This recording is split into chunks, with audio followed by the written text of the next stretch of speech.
Yeah. What you sipping on, Lulu London?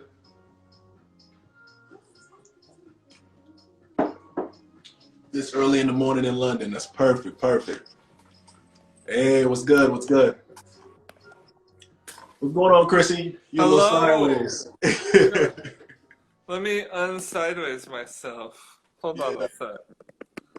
Maybe this will work. Right Uh now I'm vibing to I Don't Want to Lose You. Girls with the Internet edit. oh, nice. Yeah, off of your Sad Bangers playlist. Oh, thanks. Nice, man. Yes. Yeah, they've done a lot of good stuff. They've had a few tracks come out in the last year or two that I've been really impressed by. Absolutely. Absolutely. How are you doing? I mean, how's anybody doing right now? I'm doing Oh, as well as possible, considering. Hold on, absolutely. let me turn you up a little bit. I gotta hear you in all your full glory. Okay, cool. And you're in the Bay, right? Yeah, yeah, I'm in San Francisco. Let me actually crank you up a little bit too. Hold on. There we go. Yeah. How's the air up there? I mean, I know it's been a while since the wildfires, but It's good now. It's good yeah. now. We had a little bit of rain and it kind of cleared out. So yeah, that was definitely the hardest part was having it be like we'd already been at home for 6 months and then it got like, 90 or 100 degrees and you couldn't like leave the house um, just because the air quality was so bad. There was probably a month and a half where I barely left, like even to go on walks, just because the air quality was so bad. So it's better now, and that's definitely. I'm like so thankful that I can go on a bike ride again, go like on Yes. a walk around the block even. No, I understand. I understand. Oh, you there? It looks like signal might have dropped just a little bit. And let me actually best signal.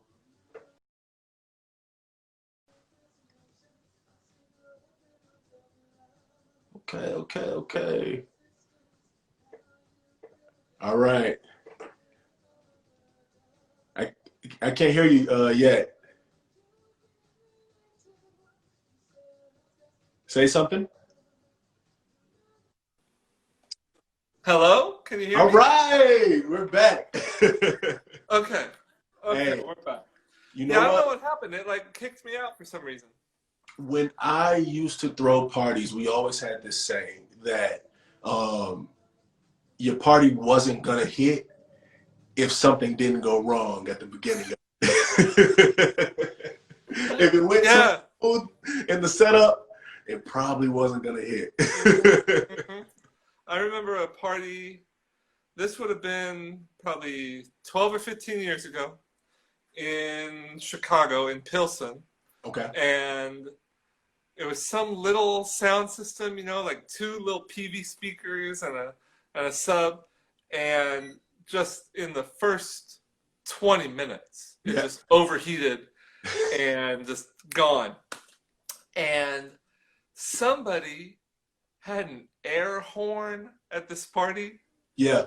Um, And if you have like an air horn or something like that with the compressed air and you turn it upside down and spray it, Yeah. all the cold air comes out and it like comes out so fast and so cold that it like can burn your hand even from the cold. I had no idea. Yeah, it's if you turn it upside down. I think it's the same for like like doing whippets out of a whipped cream can, like and so we took this air horn and we turned it upside down to spray all the like compressed air out of it and Yeah. and we just sprayed it on the backs of the speakers to cool the speakers down enough that they would Wow. flip back on. And so like every 20 minutes the sound would cut out and we'd have to upside down air horn the back of the speakers to get them to cut back on and then play another like three or four tracks and then Yeah. like it was yeah, so this might be like that. That's you know what though? That's iconic. And that definitely confirms, one of my personal analogies that I always or anecdotes that I always offer is that DJs are like, the scientists or at minimum, you know, the technicians of the music industry, you know.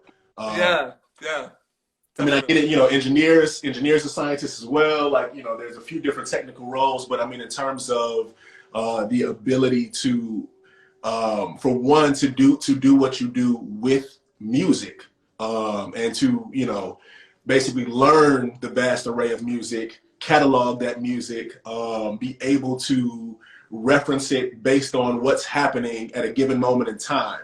Um, Definitely. you know, that actual skill set, and then being able to go out on the road and, you know, bust down aerosol can and, you know, Yeah. cool off a speaker. Like, And you don't have anybody else to blame. I feel like if you're in a band and everything cuts out, and yeah, then like there's some like the sound guy in the back of the house, everybody's gonna turn around and be like, "Yo, what the fuck?" yeah, But if you're the DJ, like you are the person that they will blame if anything goes wrong, and so that okay. pressure does kind of make you have to learn how to, yeah, think on your toes and fix something on the fly, you know? Absolutely. Absolutely. So tell me this, what are you sipping on now? I just have some lemon ginger tea. Mm, So it's literally just like I cut up some fresh ginger and a lemon, okay. threw it in a cup with some hot water and a little bit of honey. It's Okay. pretty basic, but very refreshing. It, Good like it's late the night job before done. bed, you know. Ginger But works. I'm a big ginger fan. I figure out a way to incorporate ginger into damn near everything it's so that good. It's I do. so good. Yeah. What you got over there? What you drink? I have got some Mikey tea Oh, nice. blend. It's a green tea blend by my bro DJ Mike Nasty out of Brooklyn by way of the A. And I am sipping out of a mug from one of my favorite little coffee shops in Los Angeles, Hilltop. It's Oh, back, nice. but you know that's how camera lenses work. Yeah, yeah. Um, I'm Where sure is that? there's Where in some Los people that are Angeles is that? popping in. So yeah, you know, just getting really warm. It's funny because um, you know, I presented as tea, or like if I'm, you know, doing something. I did one in the afternoon with Mark Farina. Afternoon out here, it was later out there, but and so I had coffee then. But usually it's like um, Junior Brown. He's got like ice water in Edmonton, and I'm like, dude, culturally, it's crazy, but yeah, we actually matched on the T tonight. We're on the same wavelength. Yes, yes. Why would if I lived in Edmonton, if I lived in Alberta, period, you would never catch me drinking ice, nothing. It's just I don't it's too understand it. cold. I mean, you know, I know you used to live in Chicago and now you live in Los Angeles, so And look, if you're I kind of the same as me, probably like trying never to be cold again as long as you live. exactly, I'm over it. I'm retired from being cold. I try and tell people. People don't understand this concept. They do not understand this concept. They're like, "But you spent all your life in Chicago, then you went to Brooklyn." I'm like, "Listen, there is a reason why I'm here, and it's kind of one of those things where it's like, so a perfect example is coffee, right? I am probably one of the rare people who like didn't have coffee until I don't know, like late 20s. Okay. Um, Reasons why, you know, a little bit of you know, PTSD, hood trauma associated with it. In short, I associated coffee with cigarette smokers, and I associated cigarette smokers with addicts that I grew up around. And But so okay. I just was just avoid coffee like the plague. Okay. So Did you avoid I, cigarettes? what'd you say? Did you avoid cigarettes I or avoid just cigarettes. coffee? Okay. Not yeah, no, actually no. Oh, truth, actually, literally pretty much no tobacco, the occasional cigar in celebratory moments, the occasional black at points in my life, but lots of allegedly lots of you know, medicinal things. So Yeah. Yeah, I yeah. understand. Tylenol, you know, ibuprofen. I get it. I get it. And so, you know, the I just never drank coffee, right? When I finally discovered coffee was when I started dating, you know, my wife, when, you know, she was my fiance. And basically I had this epiphany of, well, not even dating. I mean, she put me onto the actual scientific, like, what caffeine actually does, how it works, what it suppresses, what it, All right. boosts. Yeah. And I was like, oh my God, this sounds like the greatest thing on earth. And so that was something that I preserved until marriage, was drinking coffee. You were I, saving yourself for I marriage. Okay. literally saved my first sip of coffee until I was a married man. But it's like once you start, something like that, right? And to bring this back to the warm weather, once you hit on something like that, you never go back. You never Yeah, go. yeah. I'm moving out here. I got so soft so quick, and I Yeah, can't even handle cold weather anymore. I'm such a wimp about it. Like I like to go visit it for a few days. Like I'm down to go be somewhere for a week and pull my coat out of the closet and feel like I'm, playing dress up. But yeah, I think I'm just too weak and wimpy and soft to move back somewhere and have a Chicago style winter again. yeah. I don't think I could handle. And I used to, I don't have a car. I ride a bicycle everywhere. I used to ride a bicycle Whoa, everywhere in Chicago, Illinois, in just the dead of February. I'd be in like whoa. all these different layers. I'd look like the Steak Yeah, House Marshmallow Man, the 18 hoodie, the bubble sweaters vest, on, and scarf. balaclava and hoodie and scarf, and it'd take me 15 minutes to take it all off when I get Yeah. inside somewhere. You go in the building and it's so long taking your stuff off that you're all sweaty by the time you get off. Did your glass And fog? I don't know how I did it. I don't. Did your I glass just. fog? Oh yeah, all the time, like comically so. Like I just couldn't. It was really good preparation for COVID actually, because now I have all the Mm. like glasses fog, like secret maintenance techniques. Yeah. My glasses never fog up with the mask now, and I see other people that are all like fog running into shit. But You're like, you new to this. exactly right. Welcome to the club. But yeah, it was. I couldn't do it now. Maybe it's because I'm older too. I don't know. Yeah, that part too. We'll drink to that. Yeah, my joints. When it's like about to rain, I can tell because like my knees and shit. That's Oh fact. yeah. That is So a scientific fact. it's Reese rough. said that Hawk might take your life now. Yes, it might. It might. Many a life has been taken by the Hawk. Haha, even So true. yeah, Gramophone. Shout out Gramophone. That Oh, I miss that many place. a road trip to Gramophone as a high schooler. Yeah, yeah. What was your favorite record store in Chicago? Can you Well, for this answer? what's that? Will you get like in trouble with anybody for this answer? No, Okay. no, no. Actually, okay. So the last apartment I had there before I moved. I lived less than a mile from Gramophone. Yeah. And so I was there just all the time, Okay. and not having a car, it was like pretty difficult for me to get down to like Mr. Peabody's back when they were around, or Beverly, or any of the stores down on the South Side, Hot Jams, and so those were places that I was only able to go when I could trick a friend into driving me there, Yeah. and so Gramophone was just the one in my neighborhood that was the one I was at probably the most often. So, I'd have to say Gramophone. Word. For me, it was Dr. Wax. That was a good one. And they had a few of them. Yep.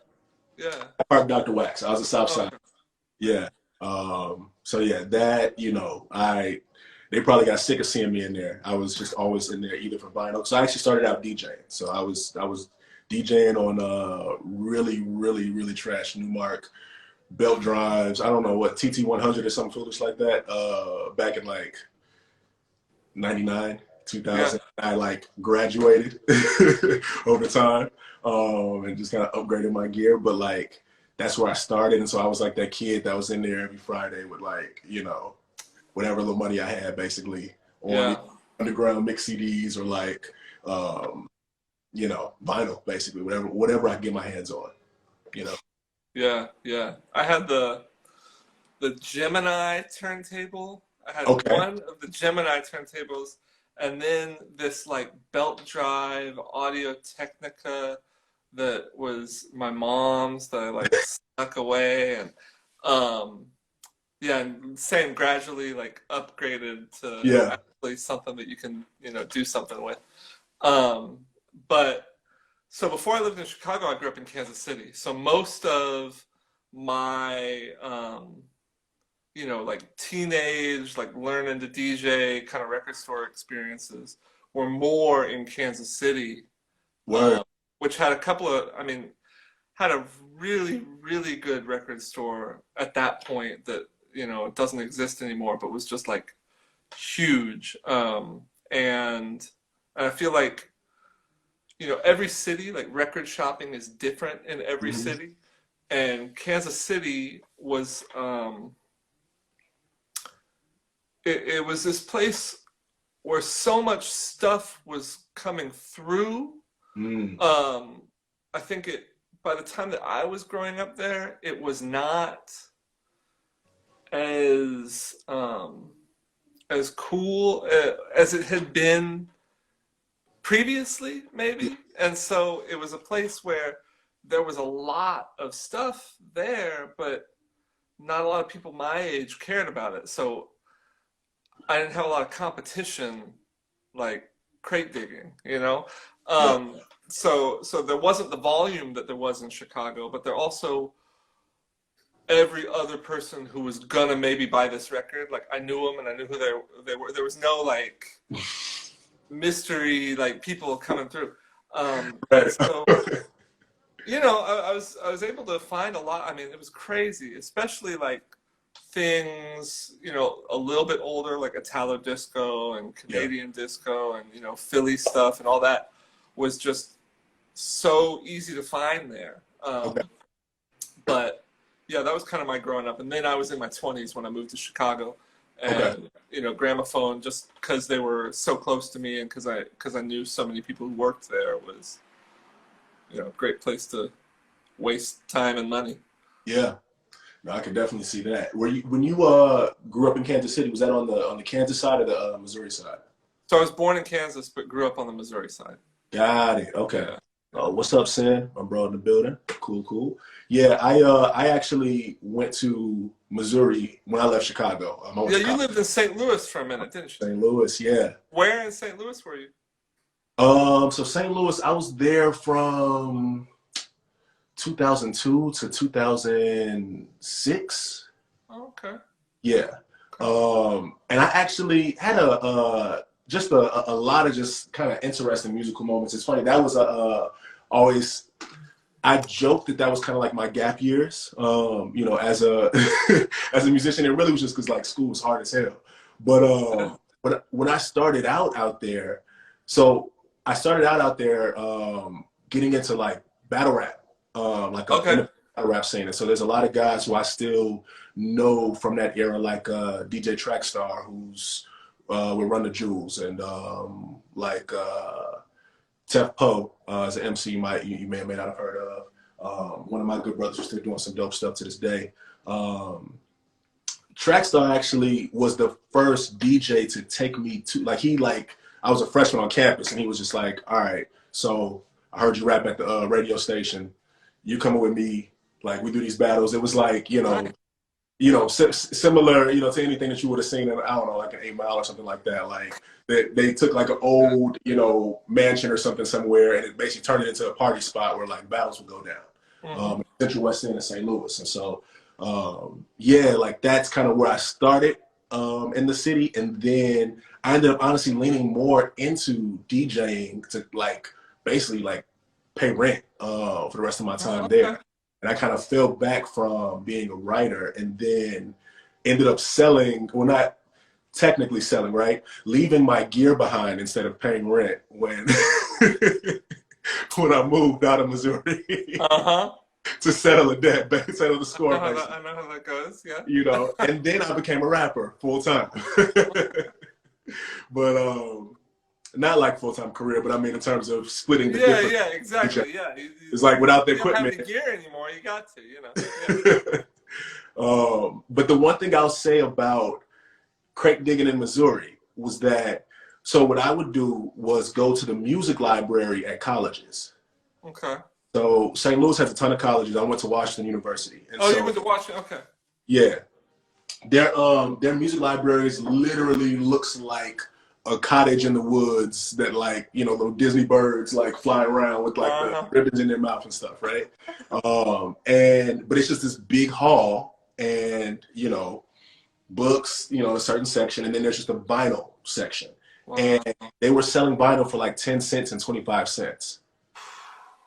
Wow. Okay. And it was on everything. Like there were it wasn't like, some stuff is $10 because this is more valuable than others. It was like in that same thing I would find like an AFL CIO like Chance record, and then like a Rick James record, all for 25 cents. Wow. You know what I mean? Yeah. A Uh-huh. lot of sampling that, went down at when I was in school. A lot of sampling. Wow.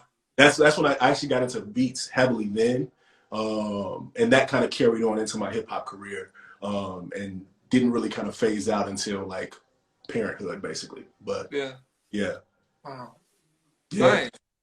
Yeah. Those kind of sales when those institutions were like shedding their vinyl catalogs in the hmm, late 90s, early 2000s. yep, Oh, I caught a few of them, and I wish, like, if the internet had existed back then enough for to have been like a directory of when all those events would have happened, like, oh, oh my gosh, it would have been game over. Yeah, there's so much that I'm sure I missed yep, just from the few that I caught, and how amazing those, like, fire sale, we're getting rid of our, 60 years of vinyl yep. library type of events were. But I'll tell you my other cheat code: small Mhm. town Goodwill. Yeah, I bet. Yep. Small town Goodwill. Anytime that, me and my wife have gone on a trip, like if we go to like a trip in like a major city and we were driving, then we would like basically drive outside of that. So like we went to Boston to see like a Beyonce show. And then drove out to Worcester to, Uh, shop at a Goodwill basically. And mhm. so that's something that we always do. And it can be, I mean, sometimes we're literally getting, clothes, sometimes we're getting, it depends, like just whatever we find. But I've never not found good vinyl for like $1. Yeah, there's bargains for sure, and Yeah. it's interesting to see how it changes, um, region by region. I feel like, um, no matter what Goodwill you're at, like 70% of it is going to be like old, easy listening, and like really beat up gospel records. Yep. But the other, chunk of it, it's really interesting to see how it changes from place to place, and you Mhm. really can tell a lot about the local music scene and of that specific geographical place by the things that get left at Goodwill or wash up in used stores, Yeah. That's always been interesting to me, like the city by city kind of geography of local music scenes. What did you study in school? So I studied to be a history teacher, but then realized that I hated being around kids and waking up early, and so that didn't really turn into a thing. Yeah. And but that's what I studied. I yeah, that so I didn't know that, but I knew that. Because it's one of the other things that I find interesting, about you. Like, I first happened upon you, I think, via like, I think you were doing like I don't know, like a Twitter expose on like Trax Records or something like that. And, Okay, I know the one you're talking about, and yeah, funny story, that doesn't exist anymore because a certain person who shall remain nameless, allegedly. um, didn't like me talking about her, and somehow got it took down off of Twitter. So that's a Wow. thing. Wow. So they came for you. That's deep. Yeah, she sent her husband, the patent lawyer guy, the guy who tried to trademark the word juke so that no one else could use it.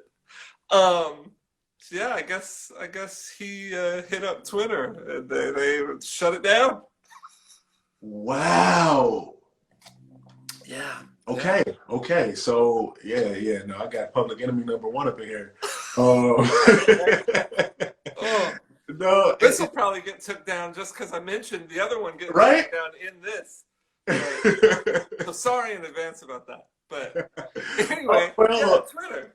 what is this? One of my okay, what's up? One of my boys, Blair, just popped in. Can't stay up this late to get you on our show, bro. Awesome, awesome, awesome. Cosmic Love, she was in one of the shows that we had a couple of nights ago. What's up? What's up? So yeah, no, that's so to the Twitter thread. When I saw that, I immediately said, "This person is interesting as hell." I can absolutely tell that I can tell that like you're a cataloger. I can tell that you're an archiver. I can tell that, it's like once you find like a thread, you're like, I'm going to pull this thread until the sweater is gone. Yeah. And I figured that out just from the feed. And the reason why I was able to see that is because I'm the same way. Nice, nice. I feel like any like really successful DJ either has to be like a little bit of that like obsessive, let's go down the rabbit hole and catalog everything and tell this story, or they're like the total opposite, like savant, doesn't think about anything, just like in this weird like commune with the music that I can't really understand. Like everybody I've met who's like a really amazing DJ is either one of those two extremes, I feel like. Absolutely. Yeah. Absolutely. Yeah, no, I see, and then I started looking up your stuff, and it's like, a year of mixtapes, a year of edits. I'm like, no, there's a pattern here. Yeah, yeah, it's So, definitely like um, obsessive compulsive disorder that would have probably screwed my life up if I hadn't found an outlet for it and like turn it into a hobby and a job. yo, So say that one more time. yeah, Oh man, that is absolutely me. I'm that guy that had like 50,000 MP3s and took the time to organize them, like by name, by album, all of the tags, all of that. Like oh my right goodness. now, like 100 playlists, organizing my music into moods, for different parts of my day. Like, yeah, so I totally relate to how those wheels are ticking. I can't Um, remember who it was. I was doing a back to back with somebody, yeah, and this was maybe 10 years ago or something. This was a long time ago because it was Serato. okay, yeah, And dude plugged his had one of those. drive into my computer, and so he can see my whole library and I can see his whole library. And everything in his library, nothing had artist names on it, and everything like the titles were all like, you know, all out of sync and confusing, and like some of them were all like lowercase and other ones were just like all caps, or it was the artist name where the title should be, and I couldn't find anything like in his library. It just made no sense to me, and it was like I realized like this is stressing me out. I don't even have to deal with his library. Like it's a back to back. I'm not playing his stuff, but just seeing his library is like stressing me out a I little was bit. gonna say, how bad did you judge? And I'm just like, what is wrong? I judged myself. I was like, what is wrong with me that I care? Like Yeah, it's like I just felt stupid for even like letting it get to me, but it for real like got to me a little bit. yeah. So yeah, I'm definitely one of those like organizer types. You should see my record box library right now. After COVID, I have nothing to do but to just organize. It's like all like tagged by year and has all the different Okay. tags on it. And like you can, oh, it's great. It feels great. Look, this is how I know that people and frequencies all work, synchronized and align. So my wife just got a master's in library science. Oh, nice. So her specialty was digital, like basically being a digital librarian. And so like metadata and how to change the metadata to actually get more accurate, more deep into, what you're researching, and more so for cultural, Mhm. for cultural purposes. Where's she? I want to talk to her. I know, right? She's way cooler than me, by the way. She's sleep. She's smarter than me too. Ah, I see. She's I sleep. see. That's No, where I but went wrong. I should have. Yeah, I should be more like that too. I But know. anyway, so But continue. I'm sorry. no, what I was gonna say, our kids like argue over things like what year a show like one of their Netflix cartoons came out, and then how old the show must be, or like what song, which version of a song came out first. Like they're looking at metadata already, and and especially since the pandemic, right? Yeah, So, that's you know, amazing. how would you say that I guess since that's how you what makes you tick, how would you say that impacts your artistry? Well, that's a good question. I mean, unfortunately, probably the biggest way that it influences it is the moment I make a track, I'm like, oh, this is like a bullshit ripoff of three other tracks that, like it definitely, I feel like I'm good at like making those connections between different things. And so Mm, I'm maybe too aware yeah, of how my music that I've written is, influenced by, inspired by, yeah, slash directly copies, whatever whatever I like, and so right, yeah, sometimes I wish I had a little less like immediate awareness of yeah, that. Like if it came out and a few months later I was like, oh, that's a bullshit ripoff of whatever, then maybe I'd like, be happier in my life. But I don't know. I'm being too hard on myself. don't be so hard. I still feel like it's dance music. It's all kind of a regurgitation of something. Because all of music culture is like recycling and recombining things in clever new ways. So I'm not like Yes, I don't sir. think my bullshit ripoffs are any worse than anybody else's bullshit ripoffs. Don't get Right, me wrong. And but yeah, I feel like that kind of being aware of like the connections between things, it kind of makes, I hope it makes my DJing better and makes me able to kind of juxtapose different genres, or throwing curveballs that maybe don't make sense on a genre or a tempo level, but still like yeah, make sense because of some other connective tissue between these tracks. So yeah. um, that's kind of the first that comes to mind about how it informs like my creative process. Hey, do not beat yourself up about that, man. Please do not. One of the No, things that, it's just, I mean, it's not brain surgery. It doesn't really yeah, matter at the end of the day. No one's gonna live or die because I made like a banger or not a banger, hey, So man, I'm not somebody stressed will about though. Don't give yourself more credit, bro. Somebody it. will. I'm no, I'm sorry.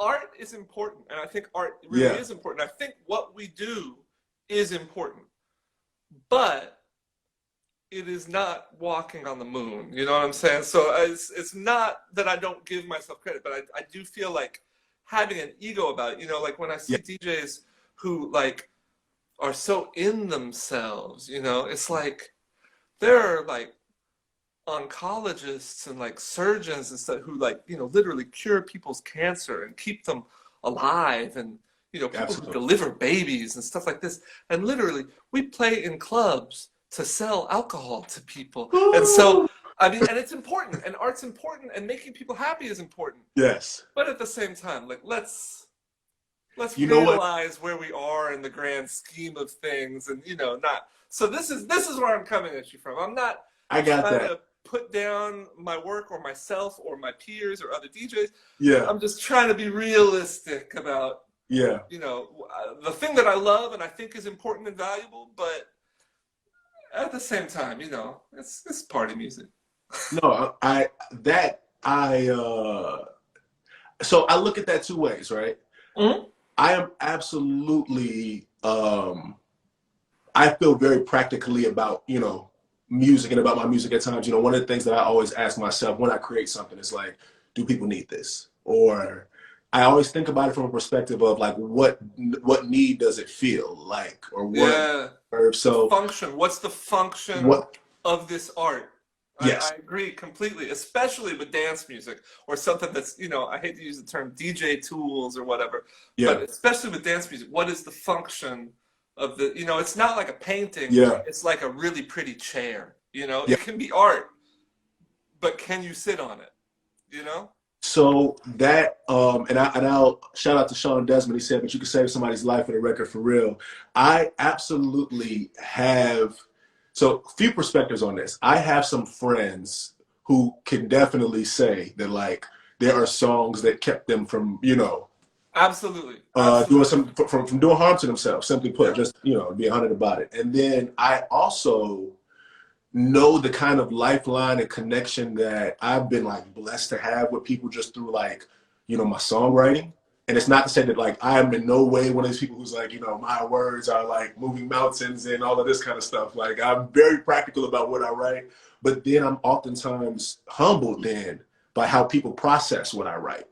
You know what I mean? And how they apply it to their world. And then, that takes on its own life. And so that is something that I'll say about art that I have kind of learned in my own journey is that, what allows me to make art from a practical place is that I think about the fact that once I release it, somebody can take it as literally the most important thing in the world, or somebody can take it as absolute rubbish. Yeah. And I have no, or Also, can take it and say it means something destructive that I, yeah, was just completely tone deaf on. So, yeah. I have to, I approach what I create from that perspective. And then I think, at least I hope that at least keeps me, doing things and saying things and, just conscious about making impactful things. You know what I Yeah. mean? And also, I think in addition to that, um, even on a more diffuse or abstract or pulled back level, um, the art, you talk about art that saves people's lives and people who are moved by a specific piece of art that keeps them from doing something bad or keeps something bad from happening in their lives. And I think even more broadly than that, there are communities that coalesce around different types of art, different genres, Yep.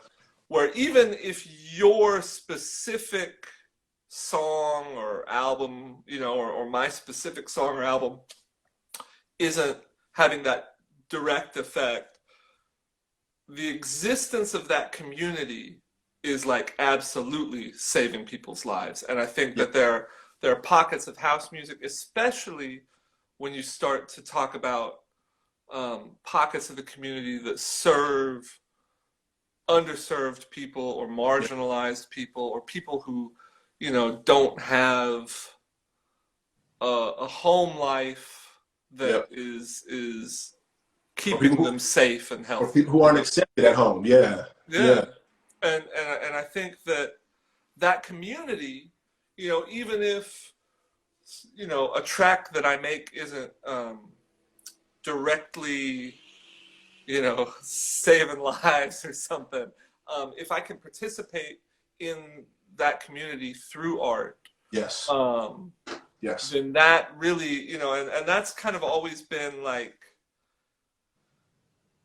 you know, an important metric for me with taking gigs, because there are parties that I've played at that have felt like unsafe Yeah. and shady and just like, I don't enjoy being here and I wouldn't want to invite my friends here and I don't know why I'm here, and then other parties that have really felt like a family and a Yep. community and an important kind of experience for everybody in that. And so a big part of like me playing gigs, because I don't want to just be like a glorified liquor salesman, I want to Yep. do something that feels like it has meaning. And I think a big part of as I've gotten older, what gigs I take and what gigs I don't take really boils down to like, what community does this serve?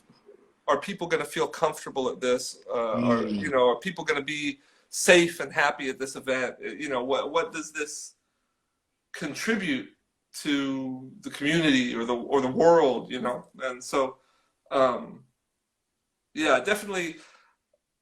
I talk glibly about dance music and about this kind of art, but I don't mean to pretend like it has no value or it doesn't have, you know, transformative power, because I really do think. Yeah. No, all day, man. I mean, when I, you know, and not to kind of pour over that too much more, but when I think about, you know, again, just the processes that go oftentimes like into, we got some questions coming up, perfect. They go into, you know, my songwriting process. It's like I am oftentimes trying to, you know, I'm using that OCD kind of historian edge to like, okay, based on this tempo, based upon, you know, these chords, and then based upon like what scene I see, Hmm. I am going to like take a reference point from, you know, from Gil, from Moody Man, from, you know, I'm just going to pull reference points from here, you know, all these different things to create exactly what I believe, you know, what environment I believe, you know, somebody Yeah, should feel, will, you know, just that type of care and attention to detail. Um, it's in the atmosphere. It's in, you know, things like, again, the things that seem the most trivial, right? But like your ad libs, you know, the way that I phrase something, you know, when I'm mumbling before I really get into what I'm about to say, things like that. I mean, literally just to establish a certain ambiance and a certain feeling and to put you in a certain place. And so, yeah, that's the care at least that I apply to it. You know, I hope that people get that when they hear yeah, those. But you know, it's, I don't know, man. It's a part of my process, and it's a part of why I think I have always enjoyed. You know, there's just the thing that you were speaking of. You know, really being, again, just kind of a like a chemist of sorts. You know, in your creative process, and you know, being able to put two things that shouldn't go together. Um, yeah. and make them work. I remember one night in the Funky Buddha, probably, I don't know, 15 years ago, like hearing, Forgot about Funky Buddha Lounge. Wow. right, right, It's like a hearing, brunch restaurant now or something. I'm not sure what it are is you now. serious? I I think have lived it in was for Chicago a minute. I'm not in sure a if it while. still is. Man, no, I remember being in there and listening to like Mano play Everything She Wants by Wham in a house set. And I was like, oh, and, Yeah. and now it's like because of that moment and just kind of seeing what happened on the floor, like I will always associate that song with a certain depth that Hmm. I'm sure the average person who hears it is like, yo, this pretentious ass lyric. Like, you know what I mean? George Like, Michael, though, I have to. I mean, George Michael was just amazing. Everything yes, George. Oh my gosh, George yes, Michael. Mm. yes, absolutely. No, all day, all day.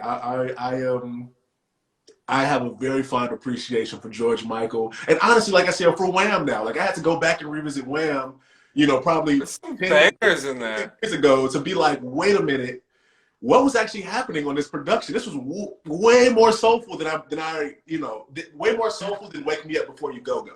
Yeah, You feel me? they're definitely one of those groups that, like, the one hit they had, like, kind of ruined their reputation. You know, like, not that they only had one hit, but that's the one everybody remembers, the one everybody Yep. knows, and it's definitely uh, not their strongest. No, facts. I got a question coming in. What do you gentlemen think about? Actually, no. Before I say that, I want to share this shout out. Speaking of people being touched, you may not remember me, DePaul Theater School front desk. Just found you, and I'm loving your music and energy. Who is this person? What's her name? Marcielo Rios. Oh my gosh! I do remember her. Oh my! Oh, how are What's you? happening? We Oh, making wow. connection. And then we got another question. What do you gentlemen think about mixing in key versus playing by ear and mood? How does this affect switching? I don't know, say genres or tempo. I mean, I I feel like key versus.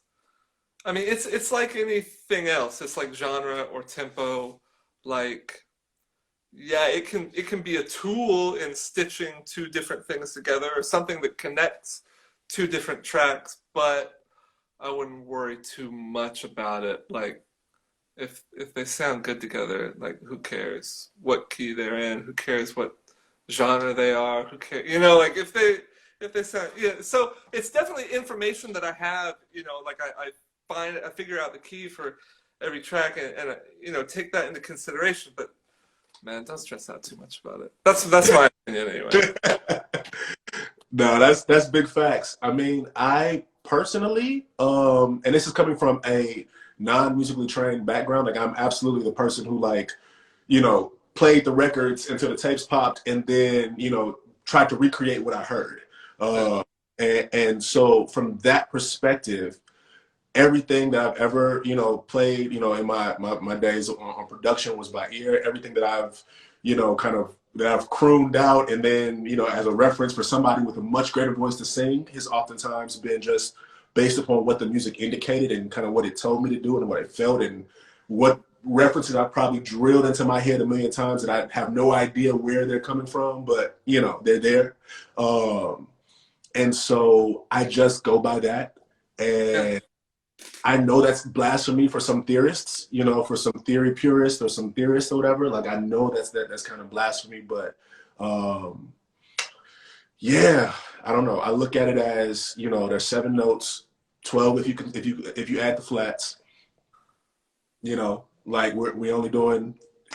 It's a lot of ways to flip 12 notes. You know what I mean? And as long as the vibe is there, the feel is there, when, like, again, tonality, right? I think that's the thing that people often don't talk about when they think about mixing genres, and we talk about even mixing live, is tonality. And it's like, if the tones don't feel right, you feel that dissonance. And people sometimes try and ignore it or something, but you feel the dissonance. And if the dissonance ain't there, then you're in a sweet spot. That's kind of how I always look at it. And I think, to me, since I do play a lot of stuff with vocals in it, lyrics are really important to me. Mm-hmm. And I would rather, I think that, especially with how, especially dance music, so much of it has an intro or an ending or a drum break in the middle that is essentially like tuneless, like it's just drums, Yep. And so key, I think, matters less when you have 16 bars of just a drum break to Mm-hmm. be a kind of palate cleanser from if you're moving from one key to another. You don't have to play 5 songs in a row in D minor. To me, it's more important. It always, like, kind of twists my head when I hear a DJ, like, play, like, a song about partying and we're gonna get so fucked up right next to, like, a song about, like, a breakup, and then another song about, like, let's party. Like, Yep. to me, having the lyrics be more kind of Tell a story. fitting with each other. Yeah, have lyrics kind of tell a story. Yeah, and also lyrics that are like that aren't like a bummer. Like, there's so many songs that I love that I wouldn't play at a club because, like, I don't want to bum anybody out. Whether that's like like a track like "Welcome to the Club" by Blue Magic, or something that's just like about, like, getting your heart broken, and it just is a bummer, or like, "If You Don't Know Me By Now," or something like that, or something that's like lyrics that are like misogynistic or something, where I don't want to be the person, and in a different context, a DJ who's a woman maybe could play that, and it means something different. It tell a completely different story. Absolutely. Exactly. Or even like like a rap record with the N-word in it. Like, Mm-hmm. I don't want to be the white dude playing that in the club and have someone hear it over the speaker and have a moment of asking themselves, like, Is this okay? Yeah. like, and and I don't, even if the record's a banger, even if somebody else could play it and it would work, you know, I don't want to put one person in an audience in the position of being like, the fuck? And not being sure, you know? So playing music where the lyrics are unambiguous and don't, you know, doing my best not to put anybody in the audience in an uncomfortable position, whether that's because of, you know, specific words in the lyrics or just the overall theme of the song being like depressing when it's like a party and everybody's supposed to be happy, you know. Right. That kind of stuff matters a lot more to me in a set than like, was that transition like perfectly like in key, you know? That's No, your mileage may vary, and of course, people playing like tracky instrumental music don't have to yeah, think about that. But yeah. you know, No, I one of the DJs that this is one of my guys, one of my bros, and I'm also a fan of his sets. Melvo Baptiste. When I've seen him play live, a lot of the stuff that he plays, I mean, his disco is such a big part of what he plays, and so a lot of the stuff that he plays out has, you know, just really intense, elaborate, like live instrumentation and arrangement, and so his mixes feel like a jam session, as if players were playing together and then they went into the next song, and it's like the themes match, the vibe matches, you know, the key matches, and whatever he's doing is just inside of him or something. I don't know, like it's just, but yeah, like I've seen that and I'm like, man, that right there is, and so to your point, like I'm one of those people where I definitely think about the lyrics. I mean, even, you know, as a rapper and now and formerly as somebody who DJ'd at hip hop sets in the past, I definitely used to play records that, and when I think about it, I'm like, yeah, I definitely played, like, as a high school DJ, as a young college DJ, I definitely played misogynistic ass records. And I think it was due in part to the fact that at the time, I thought that shit was okay. Like, as you know, at that point in my young life, like I genuinely thought that was, you know, thought it was okay within a certain context, and that was that. And as I got older, you know, of course, kids help, wife helps, you know, so on and so forth. But as I got older, I started to just really understand the power of things and kind of the impact that my words have, or the impact that other people's words have, and you know, the fact that my son could be having a perfect week, and then if one day I'm like, you know, F this, like mad loud in the house, chances are he's gonna say the F word within about, you know, 48 to 72 hours of me saying it.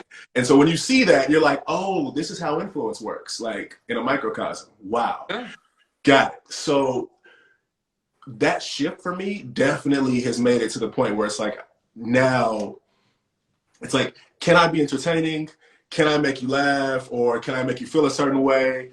And have you play it back, you know, 3 years later and be like, oh man, he predicted the future. And, you know, still also not curse and, you know, be entertaining to your mom and to your child. Like, these are the things that I'm thinking about at this point in yeah, my, you know, it's like, can I hit all of these crazy, it's like a challenge, like a Sudoku or something like that. Like, can yeah.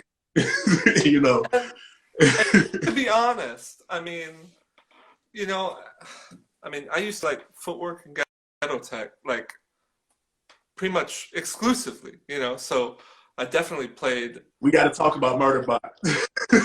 Maybe we'll table it, So I but we got to played, talk about Murderbot. you know, I played stupid records with all sorts of stupid lyrics over the course, you know, because there's so many, like, you know, not to say that those genres are all that, because obviously there's so many different like subgenres and different, you know, facets to that world, but there's a lot of misogynistic music in that kind of genre, you know, group of genres, and some of those records are still bangers. I'm not gonna lie, but there's so many bangers in the world that why do you got to play those bangers? You know, like there's just That's how not I feel. enough time in the day to play a record. There's so many like perfect records out there that why would I play a record that's not perfect anymore, you know, and I think it does come with like getting a little older, playing at things or being at parties where you felt uncomfortable, so you're a little more able to empathize with the discomfort that other people Yeah. must feel when, you know, and it just, I don't want to put anybody through that, even if it's an accident, even if it's just one person out of 1,000 people. It's not worth it. I When am officially that dad who has walked up to the house DJ at a neighborhood, not house as in music, but the house as in like the resident. Walked up to the house DJ at a neighborhood Applebee's while out having a daddy-daughter date and been like, bruh, why are you playing R. Kelly? Like, I'm that guy. wow, So, in you the know, year of hey, our Lord 2020, that's yes. and you know, he's amazing, and his records are really, really. I mean, he made some fantastic records, but Talented musician, no reason he's to play him ever again. You piece of know, shit. No no, need. yeah, no reason to ever play that in public. And this is, you know, I think that the you know, you can go down the rabbit hole pretty far of Mhm. where do you draw the line, you know, Yeah. and are we supposed to not play James Brown? Are we supposed to Mhm. take all the Picassos out of the museums? You know, you can go down that rabbit hole.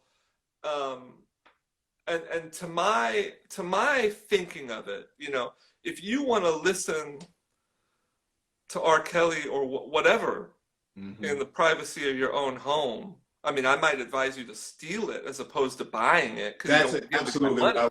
yeah. But, you know, if you want to listen to it at home, whatever. But, like, you're really going to get on a sound system and play it for 500 strangers? Like that, to me, as a DJ, it seems like pretty clear cut. The ethical discussion about home listening is a whole other kettle of fish that I don't even want to, I'm not, you know, Yeah. smart enough to get into the philosophical, you know. But as a DJ, like the idea that you would give it a platform and play it for 500 strangers just seems to me like Yeah. there's a lot of other good music out there that, you know, you only get an hour. Like it's just, I Yeah. mean, yeah, I can't fathom why someone would want to waste 5 minutes of their set.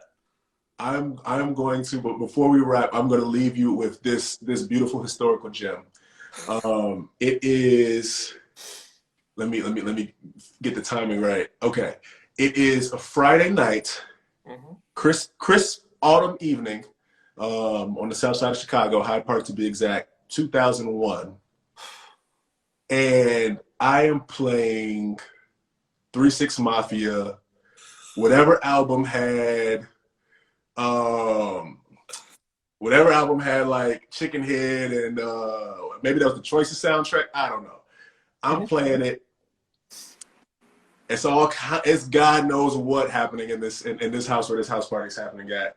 But lo and behold, a fight breaks out. Incited by one of those 3 6 anthems You that, you know, don't so good say. goddamn well can incite a riot. And the police get called on our party um, by the neighbors who just happen to, you don't figure this out until you get a little bit older, who just happen to be the Obamas at the time. But this is Oh, 1. So DJ in a house party in high school sent up a riot off of 3 6 Mafia that finally, you know, at that point, the president, before he was the president, and or his wife and or his children were like, nah. this was before. This was before he was a senator. Even this was before Facts. the whole. Before he beat Alan Keyes and that whole craziness. Facts. Wow. Yes. Wow. That's Yeah. something else. So yeah, that's Wow. that is how much words matter. Yeah. You got the cops calling you by Barack Obama. Yeah, yeah. You And that's about woke the up. only person that I will still love, dap, give a hug to, and and send donations to, who was called the police on me. of all of them in my lifetime. Yeah, yeah.